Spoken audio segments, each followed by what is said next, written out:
उत्तर गुजरात गंज बजाना भाव महेसाणा भाव आज घऊँ 525 थी 561 रुपया। अजमो 2565 थी 2635 रुपया। एरंडा 1195 थी 1208 रुपया।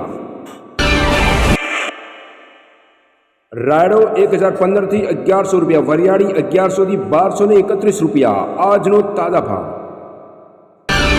ભારતમાં દર વર્ષે 5 સપ્ટેમ્બર રોજ શિક્ષક દિવસની ઉજવણી કરવામાં આવે છે।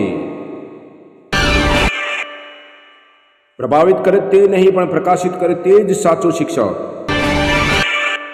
ક્ષણે ક્ષણે જે નવું શીખવે એનું નામ શિક્ષણ, જે માતૃ હૃદય રાખીને શીખવે એનું નામ શિક્ષક। મોટેરાથી મહાત્મા મંદિર વચ્ચે 16 સપ્ટેમ્બર બાદ મેટ્રો ટ્રેન દોડશે। અમદાવાદ ગાંધીનગર અપડાઉન કરતા રાહત। તાજા સમાચાર માટે તેમજ અન્ય કોઈ પણ સમાચાર માટે અમારી ચેનલને સબસ્ક્રાઇબ જરૂર કરજો।